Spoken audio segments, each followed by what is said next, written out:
بسم الله الرحمن الرحيم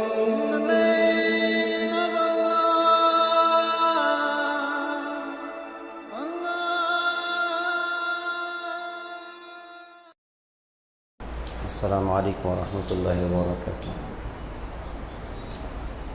الحمد للہ کفی وسلام علی عبادہ الذین اصطفی، اما بعد۔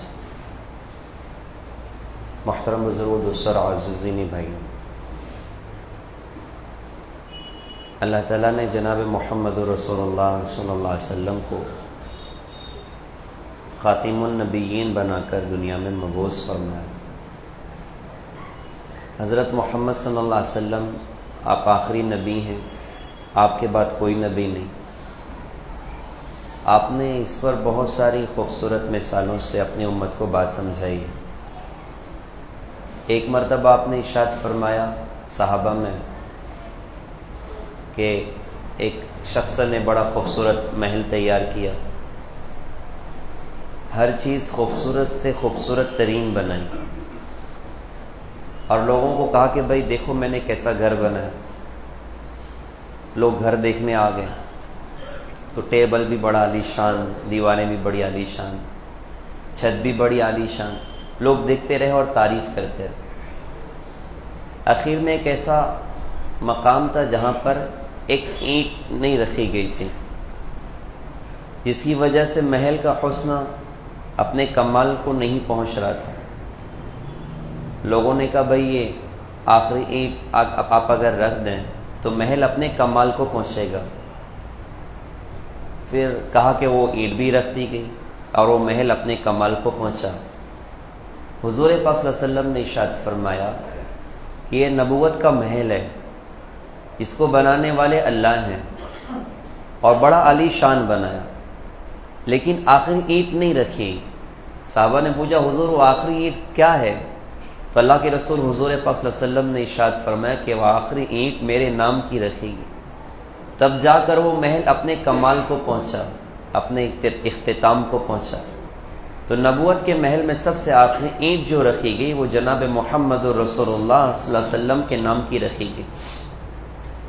اور آپ کی ختم نبوت کی مہر بھی، جیسے آپ کی نبوت کی مہر اللہ نے کائنات کے ذرے ذرے پر لگائی، ایسے ختم نبوت کی مہر بھی اللہ پاک نے کائنات کے ذرے ذرے پر لگائی۔ اسی لیے اللہ کے رسول حضور پاک صلی اللہ علیہ وسلم کا وہ بڑا خوبصورت سا معجزے والا واقعہ کہ آپ تشریف فرما ہیں اور صحابہ بھی ساتھ ہیں۔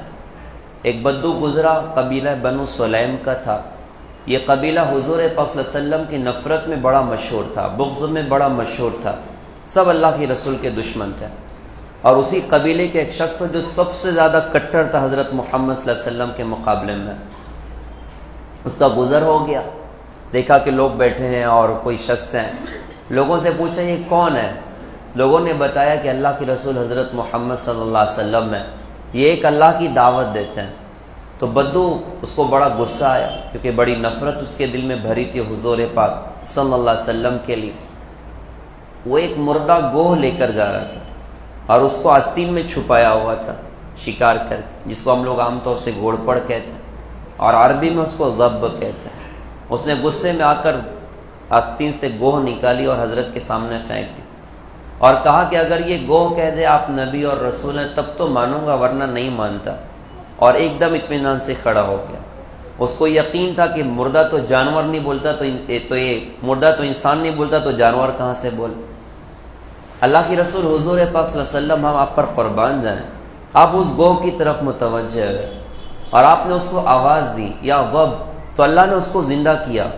اس نے اپنے سر کو حضرت محمد صلی اللہ علیہ وسلم کی طرف اٹھائے اور سر اٹھانے کے بعد عربی زبان میں آپ کا جواب دیا، لبیک و سعدیک یا زین من وفا یوم القیامہ، اے قیامت کے دن کے خوبصورت کرنے والے، میری سعادت آپ نے مجھے آواز دی، حضرت میں حاضر۔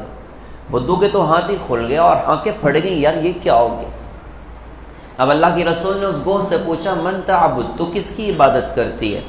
تو ایک جنگل کا درندہ کہہ رہا ہے کہ من فی السماء عرشہ وفی الارض سلطانہ وفی البحر سبیلہ وفی الجنۃ رحمتہ وفی النار عقابہ، کہ میں اس اللہ کی عبادت کرتی ہوں جس کا عرش آسمان پر ہے، جس کی حکومت زمین پر ہے، جس کے راستے سمندر میں، جس کی رحمت جنت میں، جس کا عذاب جہنم میں. آپ نے کہا کہ من انا، میں کون؟ تو اس گور نے کہا کہ انت رسول رب العالمین، آپ تو رب العالمین کے رسول ہیں. اور اگلی بات کہی وہ خاتم النبیین، آپ خاتم النبیین ہیں. قد افلح من صدقک وقد خاب من کذبک، جس نے آپ کی تصدیق کی کامیاب ہے اور جس نے آپ کا انکار کی ہلاک و برباد ہے. ایک گوہ کو بھی پتہ ہے کہ یہ خاتم النبیین ہے، ایک گوہ کو بھی پتہ ہے کہ یہ رب العالمین کے رسول ہیں، ایک گوہ کو بھی پتہ ہے یہی ہیں جن کے پیچھے چل کر انسان اور جنات کی نجات ہونی ہے. اور اگر ان کے طریقے کو چھوڑ دیا تو دنیا اور آخرت کا خسارہ مقدر ہے، دنیا اور آخرت کی تباہیاں مقدر ہے. تو اللہ نے حضرت محمد صلی اللہ علیہ وسلم کو خاتم النبیین بنا کر بھیجا. اچھا، آپ کی نبوت قیامت تک کے لیے، تب قیامت تک دین دنیا میں کیسے چلے گا؟ قیامت تک اسلام دنیا میں کیسے چلے گا؟ تو اللہ تعالیٰ نے جناب محمد الرسول اللہ صلی اللہ علیہ وسلم کو ایسی خوبصورت امت اللہ تعالیٰ نے عطا فرمائی کہ جس امت نے حضرت محمد صلی اللہ علیہ وسلم کی محبت میں، آپ کے عشق میں اور آپ کی ذمہ داریوں کو سمجھ کر اپنی جوانیاں، اپنی زندگیاں، اپنا جان مال صلاحیت ہے وہ ساری کی ساری اللہ کے دین کے نام پر لٹا دی کہ اللہ کا دین دنیا میں زندہ ہو جائے، اللہ کا کلمہ دنیا میں بلند ہو جائے. اور اس امت میں سب سے ٹاپ پر جو جماعت ہے وہ صحابہ کی جماعت ہے. پہلے تو اس امت کو اللہ تعالیٰ نے سب سے اونچا بنایا، جیسے دنوں میں سب سے عظیم دن جمعہ ہے، اور راتوں میں سب سے عظیم رات شب قدر ہے، مہینوں میں سب سے عظیم رمضان ہے، اور راتوں میں سب سے عظیم شب قدر، شہروں میں سب سے عظیم مکہ اور مدینہ، پانیوں میں سب سے عظیم زمزم کا پانی، اور کنووں میں سب سے عظیم کنواں زمزم کا کنواں، پتھروں میں سب سے عظیم پتھر حجر اسود ہے، فرشتوں میں سب سے عظیم جبرائیل علیہ السلام، نبیوں میں سب سے عظیم حضرت محمد صلی اللہ علیہ وسلم. ایسے ہی کہا کہ ساری قوموں میں سب سے زیادہ عظیم حضرت محمد صلی اللہ علیہ وسلم کی امت، کہ اللہ نے اسے سب سے زیادہ عظمت عطا فرمائی، اللہ نے اسے سب سے زیادہ مقام عطا فرمایا. کیا مقام بلند اللہ تعالیٰ نے اس امت کو دیا کہ جناب محمد الرسول اللہ صلی اللہ علیہ وسلم نے ارشاد فرمایا کہ سارے نبیوں پر جنت حرام ہے جب تک کہ میرا قدم نہ پڑ جائے، اور ساری قوموں پر جنت حرام ہے جب تک کہ میری امت جنت میں نہ داخل ہو جائے. تو اللہ نے اس امت کو نوازا. اچھا، امت میں سب سے زیادہ جن حضرات کو اللہ پاک نے نوازا اور جن کا باقاعدہ اللہ تعالیٰ نے انتخاب کیا وہ حضرت محمد صلی اللہ علیہ وسلم کے صحابہ کی جماعت ہے. یہ صحابہ ہیں کہ جنہیں اللہ نے چنا. گویا یوں کہا جائے کہ جنت کی دوڑ لگی تو امت آگے نکلی، اور امت میں دوڑ لگی تو صحابہ کی جماعت آگے نکل گئی. صحابہ کی جماعت میں وہ 1400 صحابہ، بلکہ فتح مکہ سے پہلے والے صحابہ وہ آگے نکل گئے. ان فتح مکہ والوں میں بھی تقریباً 10,000 تھے. 1400 صحابہ جنہوں نے صلح حدیبیہ کے موقع پر اللہ کے رسول کے ہاتھ پر بیعت کی، وہ 1400 سب سے آگے نکل گئے. 1400 میں 300 بدری صحابہ وہ سب سے آگے چلے گئے. 300 بدری صحابہ میں 10 عشرہ مبشرہ وہ سب سے آگے چلے گئے. 10 میں 4 خلفائے راشدین وہ سب سے آگے چلے گئے. 4 میں 2 حضرت ابوبکر حضرت عمر وہ سب سے آگے چلے گئے. ان 2 میں کمپٹیشن ہوا تو صدیق اکبر رضی اللہ تعالیٰ عنہ سب سے آگے چلے گئے. یہ جماعت کیسی خوبصورت جماعت ہے کہ جس کے بارے میں اللہ تعالیٰ نے قرآن میں وعدہ کیا وَكُلٌّ وَعَدَ اللَّهُ الْحُسْنَى. اللہ اپنے نبی سے فرما رہے ہیں کہ آپ کے سارے صحابہ کے لیے میں جنت کا وعدہ کرتا ہوں کہ میں انہیں جنت عطا کروں گا. تو سارے صحابہ جنتی. اور صحابہ کی جماعت کیسی جماعت ہے؟ حضرت عبداللہ ابن مسعود رضی اللہ عنہ نے ارشاد فرمایا تھا ان اللہ نظر فی قلوب العباد فاختار محمد صلی اللہ علیہ وسلم برسالتہ وانتخبه بعلمه. وہ ارشاد فرماتے ہیں کہ اللہ تعالیٰ نے بندوں کے دلوں پر نظر ڈالی تو ان دلوں میں سے اپنا حبیب ہونے کے لیے حضرت محمد صلی اللہ علیہ وسلم کا اللہ پاک نے انتخاب فرمایا. ان کو رسالت بھی عطا فرمائی، ان کو اپنا خاص علم بھی اللہ تعالیٰ نے عطا فرمایا. پھر ارشاد فرماتے ہیں ثم نظر فی قلوب الناس. اس کے بعد لوگوں کے دلوں پر اللہ پاک نے نظر ڈالی تو کس کو چنا؟ فاختار اللہ لہ اصحابا. کہا کہ اللہ تعالیٰ نے حضرت محمد صلی اللہ علیہ وسلم کا ساتھی ہونے کے لیے صحابہ کی جماعت کا اللہ پاک نے انتخاب فرمایا. اور کہا کہ یہ کون ہے؟ کہا کہ یہ صحابہ وہ جماعت ہے فجعلہم انصار دینہ ووزراء نبیہ. کہا کہ یہ جماعت یہ دین کے مددگار لوگ ہیں اور یہ حضرت محمد صلی اللہ علیہ وسلم کی ذمہ داری کے اٹھانے والے لوگ ہیں. اور آگے ارشاد فرمایا فما رآہ المؤمنین حسنا فہو حسن. فما رآه المؤمنین قبیحا فهو عند اللہ قبیح. کہا کہ صحابہ کی جماعت وہ جماعت ہے کہ جس چیز کو صحابہ اچھا کہے وہ اللہ کے نزدیک بھی اچھی ہے، اور جس چیز کو صحابہ برا کہیں وہ اللہ کے نزدیک بھی بری ہے. کیسے اونچے لوگ، کیا کمال درجے کے لوگ.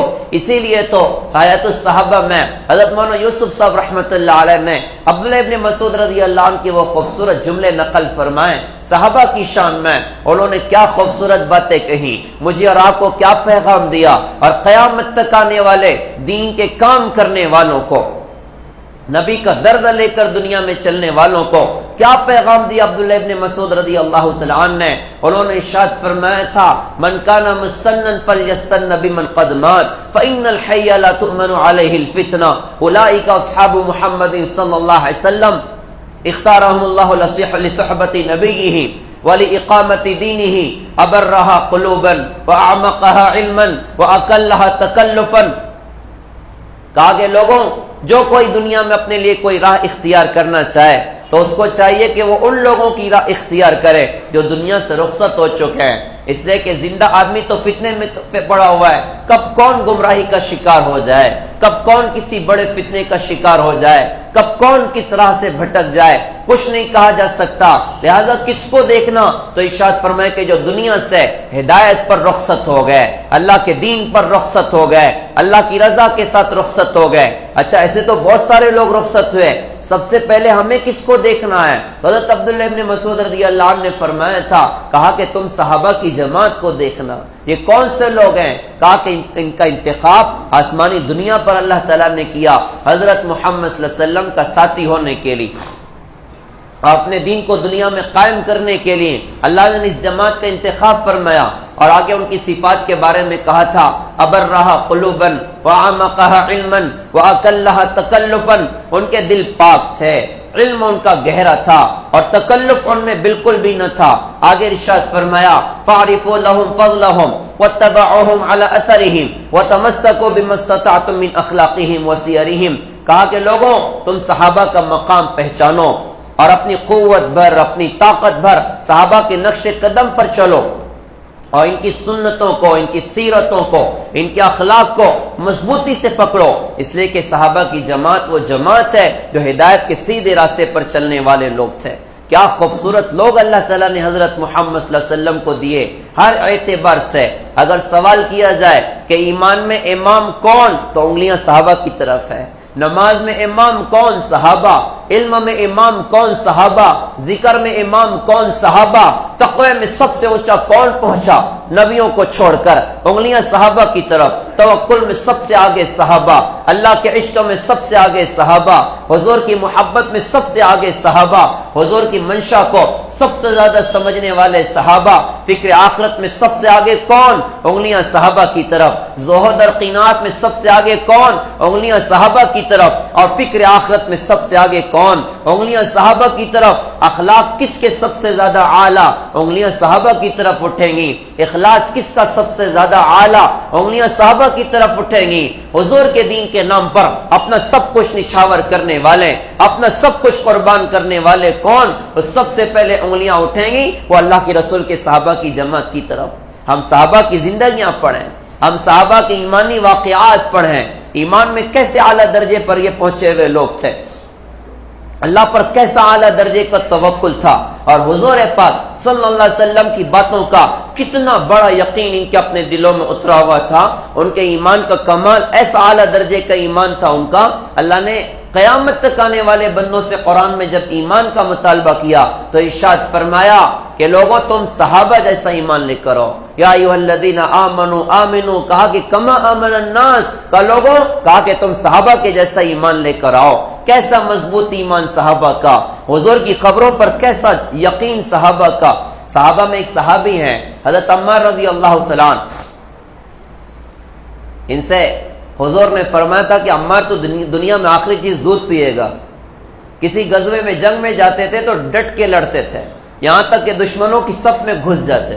ایک مرتبہ صف میں گھسے دشمنوں کی، لوگوں نے کہا کہ ارے اپنے آپ کو اپنے ہاتھوں ہلاکت میں مت ڈالو. تو ارشاد فرمایا کہ بھائی مجھے موت نہیں آئے گی، لوگوں نے کہا تو عجیب آدمی ہے، حضور تو فرماتے ہیں ایک سلام پھرتا ہوں دوسرا سلام پھرنے کی امید نہیں ہوتی، اور تو کہتا ہے مجھے موت نہیں آئے گی۔ تو ارشاد فرمایا کہاں، مجھ سے میرے حبیب حضرت محمد صلی اللہ علیہ وسلم نے فرمایا تھا کہ عمار تو دنیا میں آخری چیز دودھ پیے گا، میں نے ابھی دودھ کہاں پیا جو مر جاؤں، مجھے پکا یقین ہے۔ نظر تو کہہ رہی ہے تلوار آئے گی، تیر آئے گی، کام تمام ہوگا، اور حضور کی خبر ہے کہ عمار تو دنیا میں آخری چیز دودھ پیے گا۔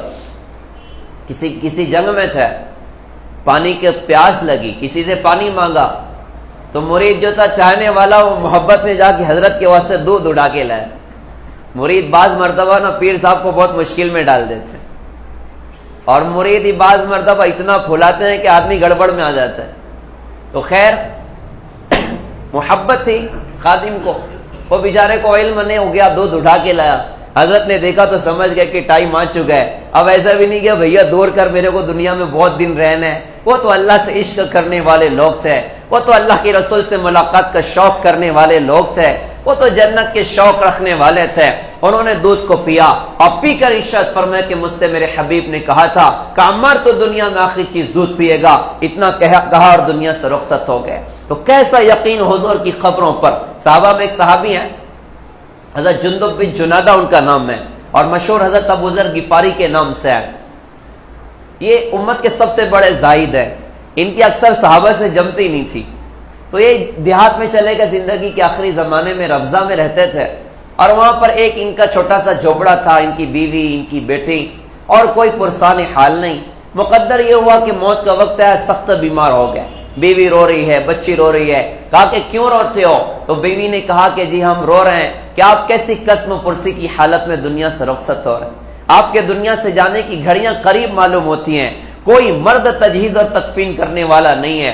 اب حضرت ابو ذر غفاری رضی اللہ عنہ نے کہا کہ سنو، نہ تو میں جھوٹ کہتا ہوں نہ مجھ سے جھوٹ کہا گیا، مجھے یاد ہے کہ میں اللہ کے رسول کے ساتھ ایک مجلس میں تھا، بہت سارے لوگ ہم لوگ ساتھ میں شریک تھے، اللہ کے رسول نے کہا تھا تم میں ایک شخص اکیلا زندگی گزارے گا اور اکیلا مرے گا، دنیا سے اکیلا اٹھے گا، لیکن اس کی نماز جنازہ میری امت کی ایک جماعت پڑھائے گی۔ مجھے یاد ہے جتنے لوگ مجلس میں تھے سب دنیا سے رخصت ہو گئے، میں اکیلا باقی ہوں اور میں جنگل میں مر رہا ہوں، اور مجھے یقین ہے کہ میری نماز جنازہ امت کی ایک بڑی جماعت آ کر پڑھائے گی۔ کہا کہ تم تجہیز و تکفین کی تیاریاں کرو، اور دیکھو کچھ کھانا پکاؤ، کچھ لوگ آئیں گے جو میری نماز جنازہ پڑھائیں گے۔ بیوی بھی حیران ہے، بچی بھی حیران ہے۔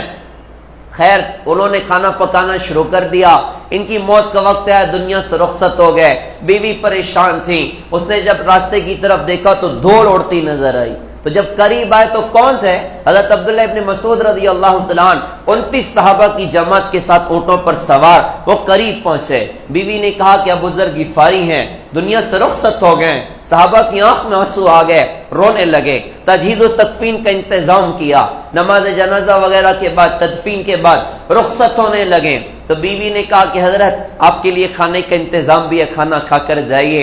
تو پوچھا کہ کھانا کیسے تیار کیا؟ تو کہا کہ شوہر نے کہا تھا کہ نہ تو میں جھوٹ کہتا ہوں نہ مجھ سے جھوٹ کہا گیا، میں اکیلا مر رہا ہوں، لیکن میری نماز جنازہ امت کی ایک بڑی جماعت پڑھائے گی، تم کھانا تیار کرو، کہیں ایسا نہ ہو کہ میری تجہیز اور تکفین کے چکر میں ایسی مشغولی ہو جائے کہ تم مہمانوں کا اکرام نہ کر سکو۔ میں دنیا سے جا رہا ہوں، مسئلہ نہیں، مسئلہ یہ ہے کہ آنے والے مہمان کا اکرام ہونا چاہیے۔ عبداللہ ابن مسعود رضی اللہ تعالیٰ رونے لگ گئے اور رو کر فرمایا کہ ابو ذر تو جی کر بھی سخی تھا، مر کر بھی سخاوت کر گیا۔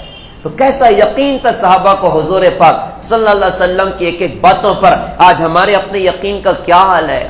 آج ہمارے اپنے یقین کا کیا حال ہے؟ جو اللہ کی رسول فرما رہے ہیں ان باتوں کا کتنا یقین ہمارے اپنے دلوں میں ہے؟ تو صحابہ ایمان میں کتنا اعلیٰ درجے پر تھے، صحابہ عشق رسول میں کیسا اعلیٰ درجے پر تھے، کیسے اللہ کی رسول کی محبت ان کے دلوں میں بھری ہوئی تھی۔ مدینہ میں حضرت فاطمہ کا گھر شروع میں حضور سے کچھ دور پر تھا، اور بازو میں ایک صحابی کا گھر تھا، حارث ان کا نام تھا، غالباً حارثہ یا حارث نام تھا۔ تو حضرت فاطمہ نے کہا کہ حضرت آپ سے دور رہتی ہوں، اچھا نہیں لگتا، اگر آپ مجھے قریب کروا لیں، حضرت حارثہ کے گھر ہیں، ایک گھر اگر بازو کا مل جائے تو میں وہیں ٹرانسفر ہو جاتی ہوں۔ تو اللہ کی رسول نے فرمایا کہ اس سے پہلے بھی کئی مرتبہ ان سے ایکسچینج ہو چکا ہے، اب مجھے ان کو کہنے میں شرم آتی ہے۔ کسی طرح حضرت حارث رضی اللہ عنہ کو خبر لگ گئی، حاضر خدمت ہو گئے، خدمت میں حاضر ہو کر کہا کہ حضرت میں نے سنا ہے کہ آپ فاطمہ کو اپنے قریب منتقل کرنا چاہتے ہیں، حضرت میں اللہ کی قسم کھا کے کہتا ہوں جو مال آپ لے لیں وہ مال ہمیں اس مال سے زیادہ پسند ہے جو ہم اپنے پاس میں رکھتے ہیں، حضرت آپ خوشی سے قبول فرما لیجئے۔ کیا عشق تھا صحابہ کو اللہ کی رسول کی ذات اقدس سے، صحابہ حاضر خدمت ہوئے، کئی صحابہ کے واقعات ملتے ہیں۔ ایک صحابی آئے اور آ کر کہا حضور مجھے ایک بات ٹینشن کر رہی، مجھے ایک بات کھائے جا رہی، کہا کیا بات ہے؟ کہا جی حضرت دنیا میں ہم جب چاہتے ہیں آپ کو دیکھ لیتے ہیں، آپ سے ملاقات کر لیتے ہیں، اب فکر یہ کہ مرنا تو ہمیں بھی ہے، آپ کو بھی، دنیا سے تو سب کو جانا ہے، ظاہر سی بات ہے کہ آپ تو اللہ کی رسول ہیں، آپ تو جنت میں بہت اعلیٰ درجے پر ہوں گے، اور پہلی بات پتہ نہیں میں جنت میں جا سکوں گا کہ نہیں جا سکوں گا، اگر پہنچ بھی گیا تو حضور آپ تو بہت اوپر ہوں گے اور ہم لوگ تو پتہ نہیں کتنے نیچے ہوں گے، تو حضرت آپ کے بغیر مجھے جنت میں کیسے مزہ ہے؟ ہائے رے ہائے، کیا عشق رسول تھا صحابہ کے دلوں میں۔ اللہ کے رسول حضور پاک صلی اللہ علیہ وسلم خاموش رہے، اللہ نے قرآن پاک میں وہ آیتیں اتاری جس کا مفہوم کچھ یہ تھا کہ جو جس سے محبت کرے گا وہ اسی کے ساتھ وہ اٹھایا جائے گا، اور نیک جو بڑے ہوں گے نا وہ نیچے والوں کی زیارت کے لیے حاضر ہوا کریں گے۔ صحابہ کہتے ہیں کہ ہمیں کلمہ پڑھنے کے بعد سب سے زیادہ خوشی اس بات پر ہوئی کہ ہم جنت میں حضرت محمد صلی اللہ علیہ وسلم کے ساتھی بنیں گے، آپ کی محبت کی وجہ سے، آپ کے عشق کی وجہ سے، وہ کیسے حضور کے عاشق تھے۔ بعض صحابہ کا حال یہ تھا عشاء کے بعد حضور کی یاد آ جاتی تو کہتے ہیں کہ اگر زیارت نہ کریں تو ہمیں ڈر لگتا ہے ہماری جان نکل جائے گی، اور رات میں اپنے بیوی بچوں کو چھوڑ کر حضرت کے گھر پہ آ کے 1 بجے رات سے بیٹھ گئے، 2 بجے رات سے گھر کے باہر بیٹھ گئے کہ ابھی تہجد کے لیے اللہ کے رسول نکلیں گے تو آپ کو دیکھ کر اپنے دل کی تسکین کا سامان کر لیں گے۔ کیسا عشق رسول ان کے اپنے دلوں میں اترا ہوا تھا، اور عشق رسول کی وجہ سے کیسا سنتوں کو شوق ان کے اندر، کیسا حضور کے احکامات کا جذبہ ان کے اپنے اندر کہ حضور کے ایک ایک اشاروں پر اپنا سب کچھ نشاور کرنا اپنی سعادت سمجھتے تھے، اپنا سب کچھ قربان کرنا اپنی سعادت سمجھتے تھے، اور خدا نہ خواستہ کوئی حضور کی مخالفت کر جائے تو صحابہ کے برداشت کی بات نہ ہوتی تھی۔ مدینہ میں ایک یہودی اور ایک منافق کے درمیان میں جھگڑا ہوا کسی زمین کے معاملے میں، تو منافق نے سوچا کہ یار یہ یہودی ہے اور اسلام کا دشمن ہے، تو کیوں نہ میں حضرت محمد صلی اللہ علیہ وسلم کے پاس یہ مقدمہ لے کر جاؤں۔ اس نے یہودی سے کہا کہ چلو محمد صلی اللہ علیہ وسلم سے فیصلہ کروائیں۔ اس نے کہا ٹھیک ہے چلو، یہودی تو جانتے تھے کہ حضرت محمد صلی اللہ علیہ وسلم کس کمال درجے کی شخصیت ہے۔ تو جب پہنچے اور دونوں کا معاملہ آمنے سامنے کیا گیا تو اللہ کے رسول نے فیصلہ فرمایا یہودی کے حق میں کہ یہ زمین یہودی کی ہے۔ تو منافق تھا، وہ تو اللہ کے رسول سے دل میں نفرت کیا کرتا تھا۔ اللہ ہماری حفاظت فرمائے۔ بعض دین کی بعض باتوں کو ماننا، بعض باتوں کو نہ ماننا، یہ منافق کا مزاج ہوا کرتا ہے۔ اللہ تعالی ہمیں سچا پکا مسلمان بنائے، اور ایک ایک حضرت محمد صلی اللہ علیہ وسلم کے احکامات پر، آپ کی سنتوں پر دل و جان سے عمل کرنے کی اللہ پاک ہمیں توفیق عطا فرمائے۔ تو منافق نے کہا یہودی سے واپس ہٹنے کے بعد یہ فیصلہ مجھے منظور نہیں۔ پھر اس نے سوچا کہ چلو ایک کام کرتے ہیں، عمر ابن خطاب سے فیصلہ کروائیں گے، وہ بہت سخت ہیں یہودیوں کے مقابلے میں، اور اس کو لگا کہ شاید حضرت عمر میرے حق میں فیصلہ کریں۔ اب وہ دونوں گئے حضرت عمر کے پاس میں، جا کر معاملہ رکھا گیا۔ باتوں میں یہودی نے کہا کہ عمر ابھی تھوڑی دیر پہلے تمہارے نبی کے پاس سے ہم لوگ لوٹے ہیں، اور تمہارے نبی نے بھی میرے حق میں فیصلہ کیا۔ حضرت عمر کے کان کھڑے ہو گئے۔ منافق سے پوچھا یہ کیا کہہ رہا ہے؟ اس نے کہا جی ہاں یہ صحیح کہہ رہا ہے، لیکن بھائی عمر دیکھو میں مسلمان، یہ یہودی، میں وہ چنیجے وہ کرنے لگا۔ حضرت عمر نے کہا ٹھیک ہے رک، میں ابھی فیصلہ کرتا ہوں۔ اندر گئے، جا کر تلوار لائی اور وہی منافق کی گردن مار دی۔ مدینہ میں منافقوں نے یہ ہلہ اٹھا دیا کہ عمر نے تو ایک مسلمان کو قتل کر دیا اور اب بدلے میں ہمیں قصاص چاہیے۔ اللہ کے رسول حضور پاک صلی اللہ علیہ وسلم کے پاس سارے منافق پہنچے اور جا کر مطالبہ کیا۔ ان کا مطالبہ ادھر ہو رہا ہے۔ اللہ کے رسول نے حضرت عمر کے پاس قاصد بھیجا کہ جاؤ عمر کو بلاؤ، وہ بلانے پہنچے۔ اب حضرت عمر گھر سے نکلے ہیں اور سوچ رہے ہیں کہ یہ دلیل پیش کروں گا۔ حضرت عمر کے آنے سے پہلے جبرائیل آسمانی دنیا سے آ گئے اور قرآن کی آیت لے کر آئے، فلا وربک لا یؤمنون حتی یحکموک فیما شجر بینہم ثم لا یجدوا فی انفسہم حرجا مما قضیت ویسلموا تسلیما۔ کیا مفہوم ہے؟ مجھے تیرے رب کی قسم یہ اس وقت تک کامل ایمان والے نہیں ہو سکتے جب تک کہ اپنے باہمی جھگڑوں میں آپ کو حکم نہ بنا لیں اور آپ کے فیصلے کو دل سے تسلیم نہ کر لیں۔ حضرت عمر پہنچے، اللہ کے رسول حضور پاک صلی اللہ علیہ وسلم نے فرمایا کہ عمر جو کام تو نے زمین پر کیا ہے اللہ نے اس کی تائید اپنے عرش سے اتار دی ہے۔ صحابہ کے دلوں میں کیسا جذبہ کہ اللہ کے رسول کے حکموں کی مخالفت، کہا کہ صحابہ کو گوارا نہیں۔ صلح حدیبیہ ہوا تھا تو اس میں خیر ایسا بظاہر لگ رہا تھا کہ دب کے صلح ہو رہی، تو اللہ کے رسول نے حضرت علی سے کہا بھائی ٹھیک ہے صلح لیا۔ سامنے سہیل بن عمرو تھے، بڑے کٹر تھے، بعد میں کلمہ پڑھا انہوں نے، تو لکھنا شروع کیا بسم اللہ الرحمن الرحیم۔ تو سہیل بن عمرو نے کہا کہ رحمان اور رحیم کون ہے ہم نہیں مانتے، بلکہ جہالت کے دور میں جس طرح لکھتے تھے اس طرح لکھو۔ پھر آگے کہا کہ انہوں نے لکھنا شروع کیا یہ صلح نامہ ہے محمد الرسول اللہ صلی اللہ علیہ وسلم کی طرف سے۔ تو سہیل بن عمرو نے کہا کہ ہم اگر رسول اللہ ہی مانتے تو جھگڑا کیوں کر دیں، ہم ان کو اللہ کا رسول ہی نہیں مانتے، یہی تو جھگڑا ہے، یہ رسول اللہ کو کٹ کر دو۔ ہائے رے ہائے، اللہ کے رسول نے فرمایا بھائی ٹھیک ہے تم نہیں مانتے کوئی بات نہیں، پھر بھی میں تو اللہ کا رسول ہوں۔ انہوں نے کہا نہیں اس کو تو کٹ کرنا پڑے گا، محمد ابن عبداللہ لکھو۔ اب اللہ کے رسول نے حضرت علی سے فرمایا کہ علی وہ جو رسول اللہ تم نے لکھا ہے نا اس کو کٹ کر دو۔ حضرت علی نے کہا کہ حضرت میری طاقت نہیں ہے کہ آپ کے نام کو کٹ کر سکوں۔ محبت کا کیا اعلیٰ درجہ ان کے دلوں میں تھا کہ حضرت میں نہیں کٹ کر سکتا۔ آپ نے فرمایا ٹھیک ہے علی مجھے بتاؤ لکھا کدھر ہے، چونکہ آپ امید تھے تو حضرت علی نے بتایا حضرت یہاں ہے، تو آپ نے اپنے ہاتھ سے خود کٹ کیا۔ صحابہ کتنا حضور پاک صلی اللہ علیہ وسلم سے عشق کرتے تھے، کیسا اللہ کے رسول سے صحابہ محبت کرتے تھے، صحابہ کے عشق رسول کتنا اعلیٰ درجے کا، صحابہ کی نمازیں کتنا اعلیٰ درجے کی، جن کی 2 رکعتوں پر اللہ پاک اپنے عرش کے نظام کو اللہ پاک ہلچل دے دے، آسمانی نظام ہلچل میں آ جائے، جن کی 2 رکعتیں اللہ کی مدد کے اترنے کا ذریعہ بن جائیں، جن کی دعاؤں پر اللہ تعالیٰ فرشتوں کو اپنی دھرتی پر ان کی مدد کے لیے اتار دے۔ انس ابن مالک غالباً ابو ملیکہ ان کو کنیت ہے، وہ طائف کے علاقے میں سفر میں تھے، کسی کو سواری پر سوار کر لیا، مقدر سے وہ ڈاکو نکلا، جنگل میں لے کر پہنچا، خنجر نکالی، قتل کرنے کا ارادہ کیا۔ انہوں نے کہا تجھے پیسے چاہیے لے لے میری جان ختم نہ کر، کہا تجھے ماروں گا پیسے بھی لوں گا، کہا ٹھیک ہے مجھے 2 رکعت نماز پڑھنے دے، 2 رکعت نماز پڑھی، وہ ڈاکو قتل کرنے کے لیے قریب آیا، صحابی رسول نے اللہ سے دعا کرنا شروع کی، یا ودود یا ذل عرش المجید یا فعال لما یرید اسألک بعزتک التي لا ترام وملکک الذی لا یضام وبنورک الذی ملا ارکان عرشک۔ 3 مرتبہ یہ دعا کی ہے اور ہر دعا پر آسمانی ندا آتی تھی اس کو قتل نہ کر، اس کو قتل نہ کر، اس کو قتل نہ کر۔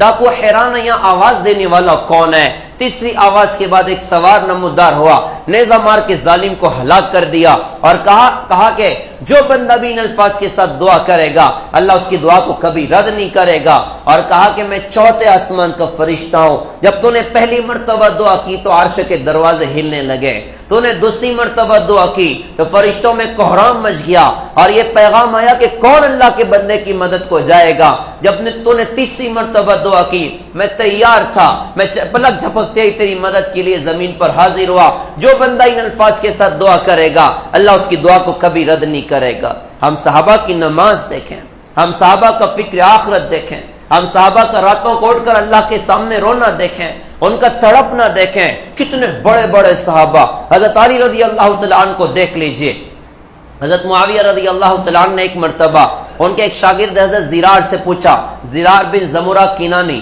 ان کے 2 شاگرد بڑے مشہور ہیں، ایک حضرت زرار بن زمرہ کنانی اور ایک شخص ہیں، تو انہوں نے حضرت زرار سے پوچھا کہ زرار تم حضرت علی کی صفات مجھے بیان کرو، تو انہوں نے کیا عجیب باتیں کہی تھیں، صحابہ کی ہچکیاں بدی تھیں، آنکھوں سے آنسو بہ رہے تھے۔ انہوں نے کہا مجھے یاد ہے قد ارخ اللیل سدولہ وغارت نجومہ، رات کی تاریکی چھا چکی تھی اور ستارے ڈوب چکے تھے، یمیل فی محرابہ، حضرت علی اپنی محراب میں اپنی داڑھی پکڑ کر قابضا علی لحیتہ، اپنی داڑھی پکڑ کر جھکے ہوئے تھے، یا تململ تململ السلیم، اللہ کی قسم وہ ایسے تڑپ رہے تھے جیسے بچھو کا ڈسا ہوا تڑپتا ہے، ویبکی بکا الحزین، اور غمگین آدمی کی طرح سے رو رہے تھے اور کہہ رہے تھے یا ربنا، ہائے میرے رب، ہائے میرے رب. اور پھر کہا کہ دنیا سے کہا تھا الیہ تغررتی الیہ تشوفتی، اے دنیا تو مجھے دھوکہ دینا چاہتی ہے، اے دنیا تو میری طرف جھانک رہی ہے، ہیہات مجھ سے دور ہو جا، مجھ سے دور ہو جا، اور غیری کسی اور کو جا کر دھوکہ دے. قد بتتک ثلاثا، میں نے تجھے 3 طلاق دے دی. فعمرک قصیر، تیری عمر تھوڑی. ومجلسک حقیر، تیری مجلس بڑی حقیر ہے. وخطرک یسیر، تیرے اندر خطرے بہت زیادہ ہیں اور بہت آسانی سے آدمی خطرے میں پڑ جاتا ہے. اور پھر آگے ارشاد فرمایا آہ من قلت الزاد وبعد السفر ووحشت الطریق، میرے پاس توشہ بہت تھوڑا ہے، سفر بہت لمبا ہے، گاڑیاں بڑی پرپیچ ہیں، میرا آخرت میں کیا بنے گا. یہ سارے صحابہ کا فکر آخرت ہے، یہ سارے صحابہ کی راتوں کا رونا ہے.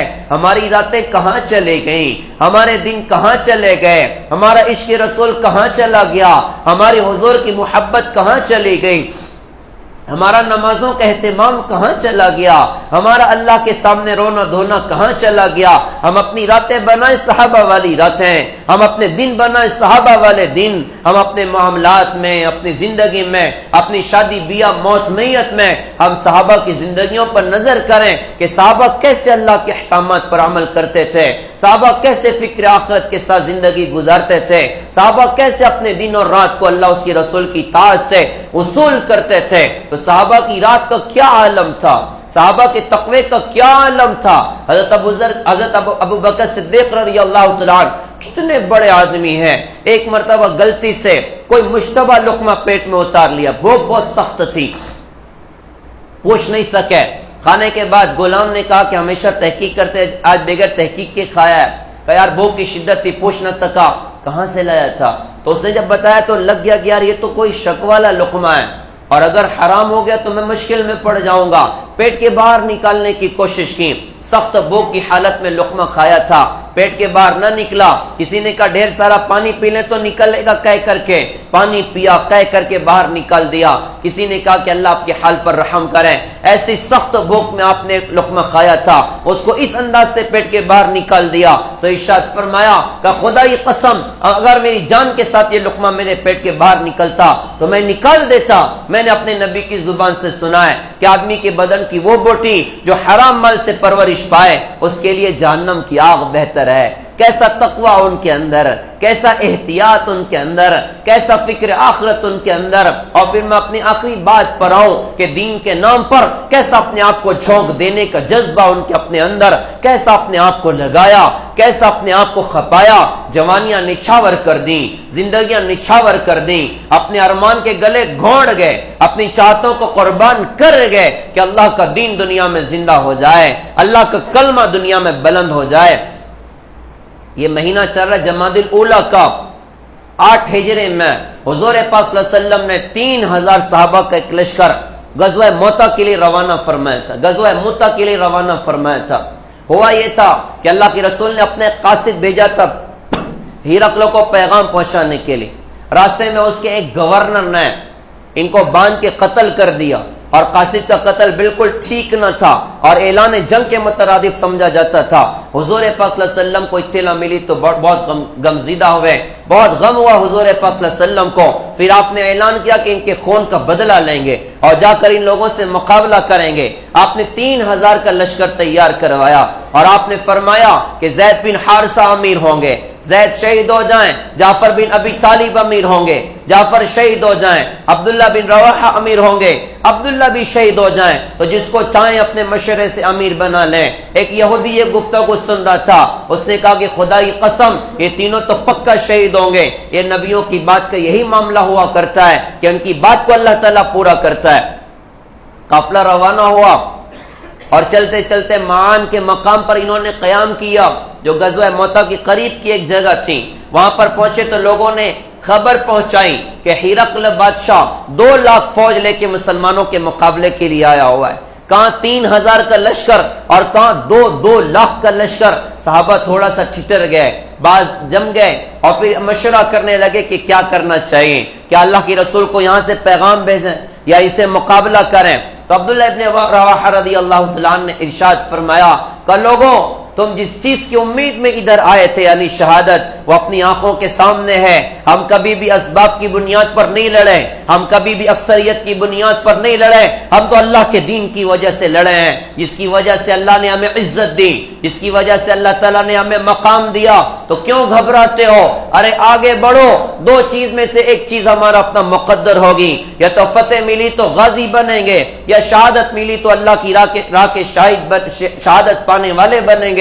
گھبرانے کی کوئی بات نہیں, چلو ڈٹ کے مقابلہ کرتے ہیں. ہر ایک نے کہا کہ عبداللہ ابن رواحہ کی رائے بالکل صحیح ہے. پھر آگے پہنچے, موتا کے مقام پر پہنچے, دشمنوں سے آمنا سامنا ہوا, جھنڈا حضرت زید بن حارثہ کے ہاتھ میں ہے. ہم قربان ہیں حضور پاک صلی اللہ علیہ وسلم پر. جیسے آج دنیا نے تھوڑی سی ترقی کر لی تو لائیو ٹیلی کاسٹ ہمیں دکھا رہی ہوتی ہے. اللہ تو اللہ ہے, اللہ نے مدینہ میں حضرت محمد صلی اللہ علیہ وسلم کو لائیو ٹیلی کاسٹ اللہ پاک نے کروایا. موتا کا مقام حضرت کی آنکھوں کے سامنے. آپ نے ارشاد فرمایا کہ زید نے جھنڈا اٹھایا اور اس نے قتال شروع کیا, اور دیکھو زید اللہ کے راستے میں شہید ہو گیا. آپ کی آنکھوں میں آنسو آ گئے. ان کی بیٹی قریب تھی, وہ بھی رو رہی ہیں. صحابہ نے پوچھا حضرت یہ رونا کیسا ہے؟ تو اللہ کے رسول نے فرمایا کہ ایک حبیب کا اپنے حبیب کے لیے رونا ہے. یہ زید بن حارثہ کون ہے؟ یہ کوئی چھوٹا موٹا آدمی نہیں ہے, یہ وہ غلام ہے جس نے اپنے بچپن میں حضرت محمد صلی اللہ علیہ وسلم کی غلامی پر اپنی آزادی کو ترجیح دی تھی. کسی موقع پر ڈاکوؤں نے علاقہ لوٹ لیا تھا, یہ چھوٹا سا بچہ, اس کو بھی لوٹا اور جا کر بازاروں میں بیچا. وہ بکتا بکھاتا حضرت خدیجہ رضی اللہ تعالیٰ عنہ کی غلامی میں آیا. حضرت خدیجہ نے نکاح کے بعد اللہ کے رسول کو گفٹ کر دیا. مکہ رہا کرتے تھے, ان کے باپ اور چچا وہ دنیا پھرے ان کی تلاش میں کہ ہمارا بیٹا ہمیں کہیں مل جائے, لیکن زید نہ ملا. کسی نے اطلاع دی کہ تمہارا بیٹا زید تو محمد صلی اللہ علیہ وسلم کے پاس ہے اور وہاں غلامی کر رہا ہے. باپ اور چچا بہت سارے ہدیے ہدایے اور پیسے لے کر حضرت کے پاس آ گئے اور آ کر کہا کہ آپ تو پیارے لوگوں کو بہت نوازتے ہیں, ہم اپنے بیٹے زید کی طلب میں آپ کے پاس آئے ہیں. ہمارا بیٹا آپ کے پاس ہے, آپ ہمیں زید دے دیجئے, آپ جتنا کہیں گے ہم دینے کو تیار ہیں. حضور نے فرمایا بھائی پیسے کی کوئی بات نہیں ہے, میں زید کو بلاتا ہوں, اگر وہ جانا چاہے تو روکوں گا نہیں اور روکنا چاہے تو بھیجوں گا نہیں. کہ حضرت آپ نے تو بڑا احسان ہم پر کر دیا. پھر آپ نے حضرت زید کو بلایا, چھوٹا بچہ حاضر خدمت ہوا. ایک طرف حضرت کو دیکھا, دوسری طرف دیکھا کہ ابا بھی کھڑے ہوئے ہیں, چچا بھی کھڑے ہوئے ہیں. سالوں گزر گیا ابا کو نہیں دیکھا تھا, سالوں گزر گیا چچا کو نہیں دیکھا تھا. اب ظاہر سی بات ہے دوڑ کے لپٹ جانا چاہیے تھا, بچہ کھڑا رہا. اللہ کے رسول نے فرمایا کہ زید تم ان کو پہچانتے ہو؟ کہا جی ہاں حضرت, یہ میرے ابو ہیں, یہ میرے چچا ہیں, یہ میرے اپنے رشتہ دار ہیں. آپ نے فرمایا کہ زید یہ تیری طلب میں آئے, میرا معاملہ بھی تجھے معلوم ہے, اگر تو میرے پاس رہنا چاہے تو بھیجوں گا نہیں اور جانا چاہے تو روکوں گا نہیں. تو حضرت زید نے کہا کہ حضرت میں کسی بھی دنیا کی بڑی سے بڑی دولت پر آپ کو سودا نہیں کر سکتا, میں آپ کو چھوڑ کے کہیں نہیں جا سکتا. باپ نے چچا نے کہا کہ بیٹا ارے تم غلامی کو آزادی پر ترجیح دیتے ہو. انہوں نے کہا کہ خدا کی قسم میں نے حضرت محمد صلی اللہ علیہ وسلم میں وہ خوبیاں دیکھی ہیں کہ میں ان کو چھوڑ کر اب کہیں نہیں جا سکتا. اللہ کے رسول کی آنکھ میں آنسو آ گئے. آپ نے اٹھا کے گود میں بٹھایا اور فرمایا کہ زید آج سے میرا بیٹا ہے. اسی کے بعد سے وہ مشہور ہو گئے تھے زید ابن محمد کے نام سے. بعد میں اللہ نے قرآن میں آیتیں اتاری کہ نہیں ان کو آپ کی ولدیت نہیں جوڑی جا سکتی, تو زید ابن محمد کے نام سے مشہور ہوئے. آج زید اللہ کی راہ میں شہید ہو رہا ہے, آپ کی آنکھ میں آنسو ہے. صحابہ کے پوچھنے پر آپ نے فرمایا کہ ایک حبیب کا اپنے حبیب کے لیے رونا ہے. پھر آپ نے فرمایا کہ دیکھو جعفر نے جھنڈا اٹھایا. یہ جعفر کون ہے؟ اللہ کی رسول کے چچا زاد بھائی ہیں, حضرت ابو طالب کے بیٹے ہیں, اور یہ وہ شخصیت ہے کہ جب خیبر فتح ہوا تھا یہ حبشہ گئے ہوئے تھے, حبشہ سے واپس آئے تو اللہ کی رسول نے فرمایا کہ مجھے پتہ نہیں آج مجھے کس چیز کی خوشی زیادہ ہے, خیبر فتح ہونے کی خوشی زیادہ ہے, جعفر کی واپسی کی خوشی زیادہ ہے. کیسی محبت تھی, 33 سال کا نوجوان تھا. اللہ کے رسول حضور پاک صلی اللہ علیہ وسلم نے ارشاد فرمایا کہ دیکھو اب جعفر نے جھنڈا اٹھایا. جب جھنڈا اٹھایا قتال شروع کیا, لڑنا شروع کیا, اور اس موقع کا ایک خوبصورت شعر کہا تھا جو آج مجھے سیرت کی کتاب میں ملا, میں چاہتا ہوں بھائیوں کو بھی سناؤں. انہوں نے جنگ لڑنے سے پہلے اشعار پڑھے تھے. کہا تھا یا حبذ الجنت واقترابها طیبۃ وباردا شرابها والروم روما قدت قد دنا عذابها کافرۃ بعیدۃ انصابها علی اذ لم لاقیتها ضرابها. اس کا ترجمہ ہے کیا خوبصورت جملے کہتے اس نوجوان نے. آپ اندازہ لگائیے یہ 33 سال کا نوجوان ہے اور گھر میں خوبصورت بیوی اسما بنت عمیس رضی اللہ تعالی عنہ ہے. 3 چھوٹے چھوٹے بچے عبداللہ اور محمد ہے. کیا اس نوجوان کو بچوں کی یاد نے بے قرار نہ کیا ہوگا؟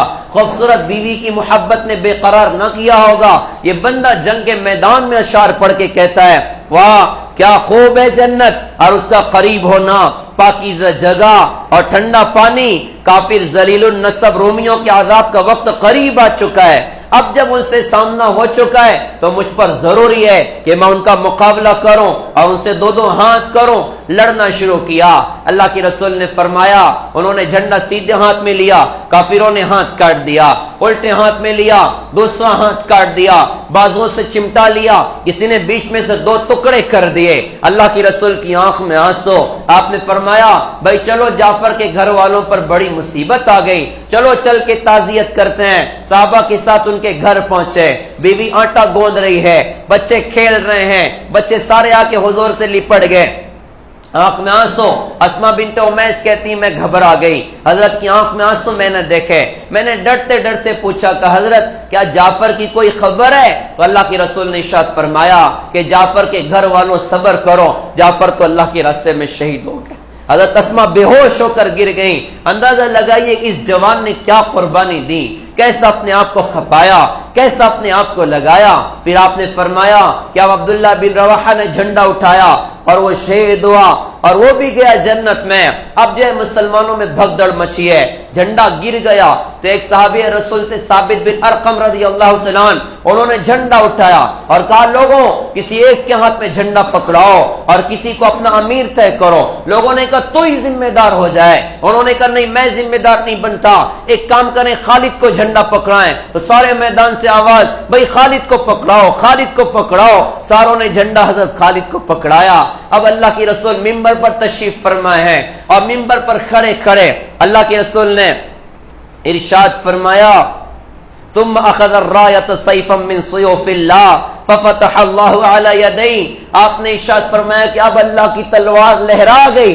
اب اللہ کی تلواروں میں سے ایک تلوار وہ لہرا چکی ہے اور اللہ اس بندے کے ہاتھ پر فتح عطا کرے گا. یہ کون ہے؟ یہ خالد سیف اللہ، یہ خالد بن ولید جو اسلام کا کٹر دشمن تھا. آج دیکھو کلمہ پڑھ کر آج یہ اللہ کی تلوار کے نام سے موسوم ہوا. حضرت خالد بن ولید رضی اللہ تعالیٰ عنہ نے حکمت عملی کے ساتھ اس انداز سے جنگ کی ہے. اگلے لوگوں کو پیچھے کر دیا، پیچھے والوں کو آگے کر دیا، دائیں والوں کو بائیں کر دیا، بائیں والوں کو دائیں کر دیا. 2 لاکھ کی دشمنوں کی فوج ہے. انہیں ایسا محسوس ہوا کہ اب تو ان کی تازہ دم فوج پیچھے سے آ چکی ہے. ایک ٹیم بنائی اور ان کو کہا کہ تم گھوڑے سے سوار ہو کر جب جنگ چل رہی ہوگی اچانک پیچھے سے آ جانا. وہ ٹیم آئی، دشمن گھبرا گئے کہ اب تو ان کی ایک کے بعد ایک مدد ہو رہی. 2 لاکھ کے لشکر کو پیچھے بھیجا اور واپس 3000 کا لشکر لوٹ کر مدینہ آیا. اللہ تعالیٰ نے 3000 مسلمانوں کو 2 لاکھ پر اللہ پاک نے فتح عطا فرمائی اور ساری دنیا میں یہ پیغام پہنچا کہ مسلمان سے ٹکر لینا کسی کے بس کی بات نہیں ہے. مسلمان سے ٹکر لینا کسی کے بس کی بات نہیں ہے. پیارے بھائیوں، صحابہ نے کتنا دین کے نام پہ اپنے آپ کو کھپایا. دنیا کے علاقوں میں اپنی قبر کو بنا دیا. اس لیے کہنے والے نے کہا تھا تھے ہم ایک تیرے مارکا آراؤں میں، خشکیوں میں کبھی لڑتے کبھی دریاؤں میں، دی اذانیں کبھی یورپ کے کلیساؤں میں، کبھی افریقہ کے تپتے ہوئے صحراؤں میں. شان آنکھوں میں نجشتی تھی جہاں داروں کی، کلمہ پڑھتے تھے ہم چھاؤں میں تلواروں کی. تو جس سے سرکش ہوا جو کوئی تو بگڑ جاتے تھے. اور تیغ کیا چیز ہے، ہم توپ سے لڑ جاتے تھے، ٹل نہ سکتے تھے گر جنگ میں اڑ جاتے تھے. پیر شیروں کے بھی میدان سے اکھڑ جاتے تھے. زیر خنجر بھی یہ پیغام سنایا ہم نے، نقش توحید کا ہر دل پہ بٹھایا ہم نے. ساری دنیا کو صحابہ نے کھنگال دیا. دنیا میں ہدایت کی ہوائیں چلتی چلی گئیں، اسلام کا پرچم بلند ہوتا چلا گیا. پیارے بھائیوں، یہ ہماری یہ خوبصورت تاریخ ہے اور ہماری تاریخ کے کچھ واقعات ہیں. ایسے لاکھوں واقعات ہماری سیرت میں، ہماری تاریخ میں. تابعین، تبع تابعین، بزرگان دین، آج سلسلہ میرے آپ تک آ کر پہنچا ہے. ہم بھی اپنے اندر ان صفات کو پیدا کریں، ان خوبیوں کو پیدا کریں، اپنی زندگی کی قیمت کو سمجھیں۔ مسلمان اللہ کی دھرتی پر بے قیمت نہیں ہے، مسلمان اللہ کی دھرتی پر اپنے وقتوں کو ٹائم پاس کرنے نہیں آیا، اپنی زندگی برباد کرنے نہیں آیا، ایک مقصد کے لیے اللہ نے بھیجا، ایک کام کے لیے اللہ نے بھیجا کہ دین پر چل جائیں، اللہ کا دین اللہ کے بندوں تک پہنچا جائیں۔ اس کے لیے ہمیں بھی انشاءاللہ محنتیں کرنی ہے، اس کے لیے ہمیں بھی اپنے جان مال صلاحیتوں کو انشاءاللہ کھپانا۔ لیکن کیسے کھپانا؟ تو میں 3 بات عقیدت سے بھی کہتا ہوں اور بصیرت سے بھی کہتا ہوں۔ فتنوں کا دور ہے، فتنوں کی بڑی سخت آندیاں ہیں۔ 3 کام جو بندہ کرے گا انشاءاللہ صراط مستقیم پر چلتا رہے گا۔ پہلا کام ہم یہ کریں، ہم علماء سے جڑ کر زندگی گزاریں، ہم علماء کی رہبری میں زندگی گزاریں، ایک مسائل علماء سے پوچھیں۔ جب بھی امت کسی فتنے کا شکار ہوئی، علماء امت سے اللہ تعالیٰ نے کام لیا۔ انگریز جیسی بڑی ظالم حکومت آئی، اللہ نے علماء سے کام لے کر اس ملک کو اللہ پاک نے آزادی عطا فرمائی اور دین کے پیغام کو اللہ تعالیٰ نے دنیا میں زندہ کیا۔ ہم علماء کی رہبری میں چلیں۔ دوسری بات یہ عرض کرتا ہوں، جیسے بدن بیمار ہوتا ہم ڈاکٹر کے پاس جاتے ہیں، ارے یہ دل بھی تو بیمار ہوتا ہے، یہ روح بھی تو بیمار ہوتی ہے، حسد ہے، جلن ہے، بغض ہے، عداوت ہے، بڑا بننے کا جذبہ ہے، حب جا حب مال ہے۔ ہم اللہ کے لیے اللہ والوں سے دوستیاں کریں، اللہ والوں کے ہاتھوں میں ہاتھ دیں، ان کی رہبری میں زندگی گزاریں۔ اور تیسرا کام ہماری اپنی دعوت و تبلیغ کی بڑی خوبصورت محنت ہے، جسے 7 بر اعظم میں اللہ پاک نے چلایا۔ اس میں لگنا ہے۔ کیسے لگنا؟ مثبت بن کر، اخلاق کے ساتھ، اخلاص کے ساتھ، نبی کے درد غم کے ساتھ، ہر ایک کو اپنا سمجھ کر، نبی والی فکروں کے ساتھ، چھوٹا سا پاؤ بھر کا دل سینے میں، اس کو سمندر جیسا وسیع کر کے دنیا میں چلنا پھرنا کہ ہمارے نبی کا دین دنیا میں زندہ ہو جائے۔ اللہ تعالیٰ سے دعا ہے اللہ پاک ہمیں صحابہ سے سچی محبت عطا فرمائے، ان کے ساتھ حشر کے میدان میں اللہ تعالیٰ ہمیں کھڑا کرے، ان کی قربانیوں کا بہترین بدل اللہ پاک صحابہ کو عطا فرمائے اور ہمیں بھی ان کے نقش قدم پر اللہ تعالیٰ چلنے کی توفیق عطا فرمائے۔ وآخر دعوانا الحمدللہ رب العالمین۔